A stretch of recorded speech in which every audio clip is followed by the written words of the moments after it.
We have a lot of viewers who are entrepreneurs or want to be entrepreneurs, have startups. They're looking for money or trying to figure out how they can even talk to somebody in your world. Right. And how this I'm hoping you give us a little bit of story of how this all happened.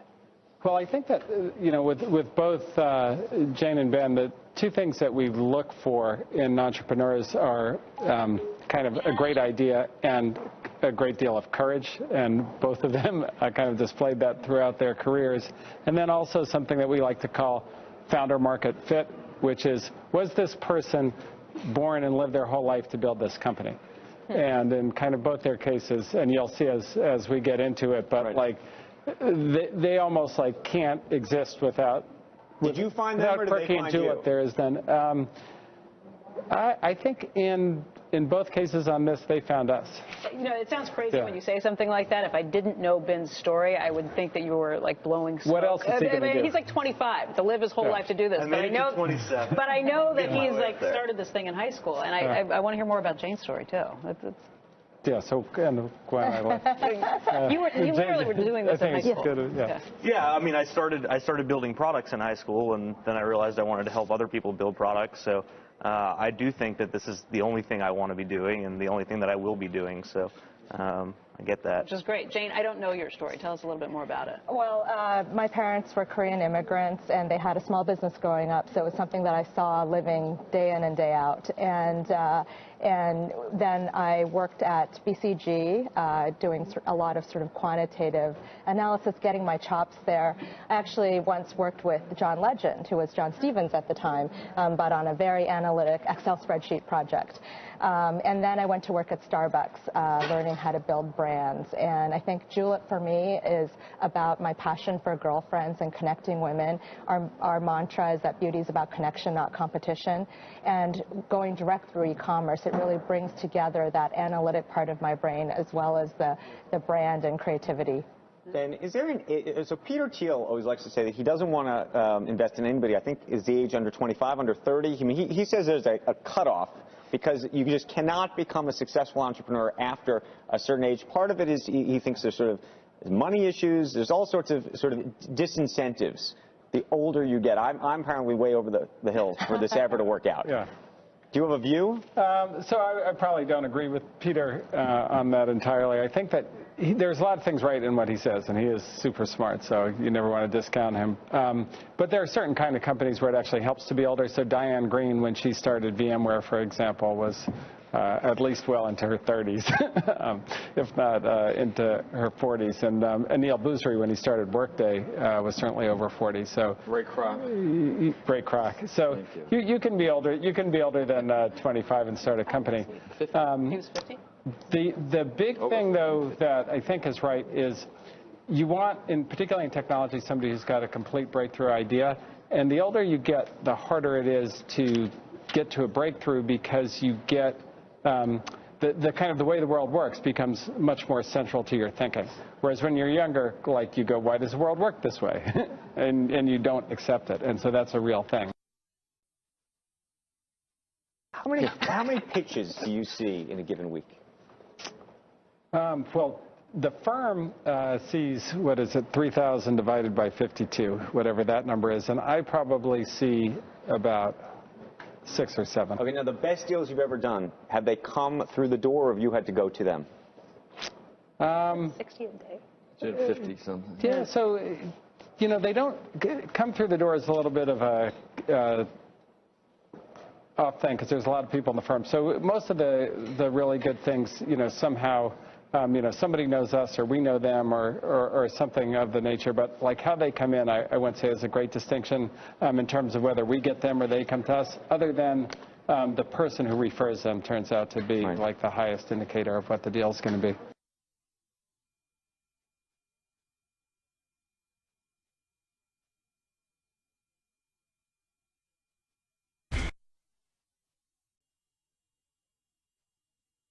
When you were deciding, I assume there was a lot, at that point, there was a lot of people who were around you. Yeah, that Series B was very competitive. And so when you decide I'm going with Ben or I'm going with whomever, how does that happen?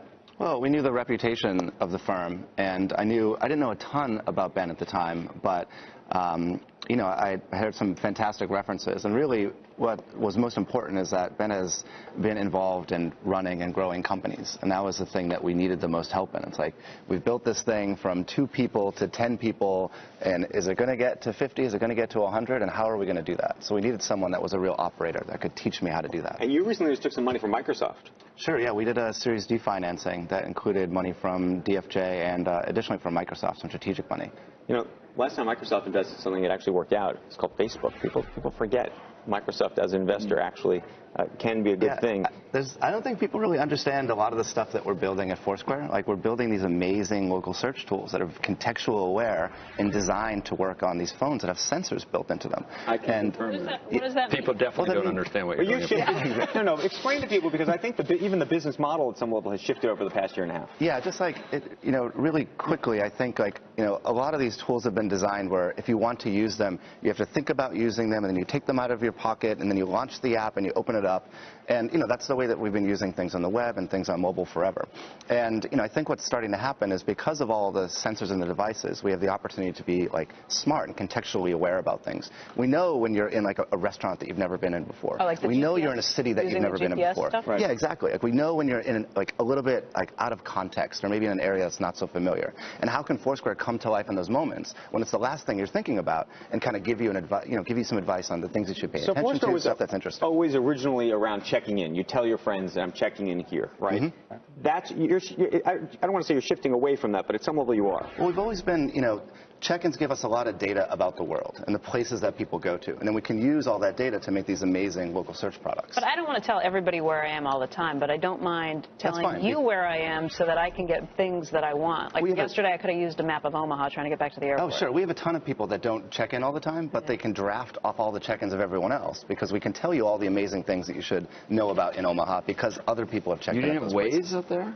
Anytime you're looking for a recommendation for a place to go, right? It's like, I need to find a coffee shop, I need to find a restaurant. Anytime you're in a new city and you're looking for, like, what am I going to do tonight? Really? Foursquare will recommend those places. We were just out somewhere where I could have used this, but you got to, write it on your hand so you remember. Foursquare.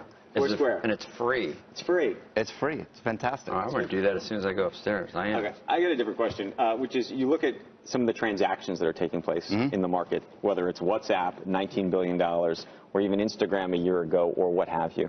How much pressure have you felt on yourself? I mean, how often do you just sit there lying either awake at night saying, I should have sold the company, or I should sell the company right now? It feels like the whole thing is either overheated or crazy, or, I mean, what's the... We've had plenty of opportunities. Go through the sort of personal emotions of this experience. We've had plenty of opportunities to sell the company, and we've turned them down a number of times. You know, it's like, I think you got to look at what we're doing as not as a sprint to get from point A to point B. It's like this marathon of building a company, right? And so we've amassed an audience. We've built these great products. We can do all this interesting stuff with data. The company's really starting to generate revenue now. You know, 2012 to 2013, revenue was up 600%.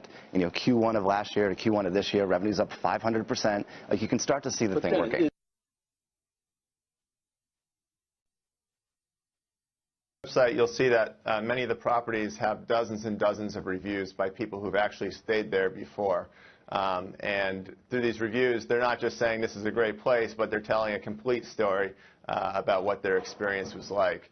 But your concern is the same concern that people had in the first year of our business. And you know, it did take a while to overcome that, but today when you look at the website, you can see why it's very easy to get beyond that concern. And then on the other side, you got the person coming into the place, and then you got the person that owns the place with these gross strangers coming in. If your bed isn't skeeved out, it's going to be skeeved out after they leave.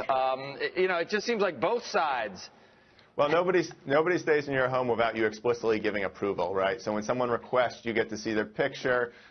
Where do they work? Why are they coming to town? You can ask them additional questions. You can even see any past reviews. Be an old picture, fake picture, can't smell a picture. Nathan, one of the big problems, though, is what local municipalities are doing at this point, because they feel like they're losing out. You guys have gotten so big, they feel like they're losing out on the revenue that they would tax a hotel if you were staying out at a hotel. What happens now?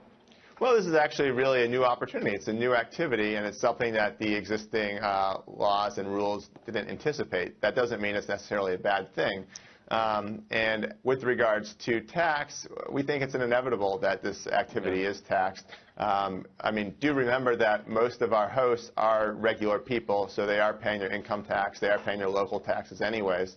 But as far as any kind of hotel tax, it's something we've gone on the record as saying that we do think our hosts should pay this. Now, the issue is that cities built this process for hotels. So if you go to remit your tax, you're going to be asked questions like, what are your hotel name, what's your business license number? That's just not possible for most people to answer. Ben, real quick, this is part of what we call the sharing economy. You have a piece of this, you have a piece of Lyft, which is sort of like Uber. Sure. How much regulation do you think, I mean, this all works because there is no regulation. But do you have to expect and anticipate when you invest in this stuff that's going to happen? Yeah, so yes, we definitely anticipate that it's going to happen, but I think that, this is a case where no regulation really helps the economy.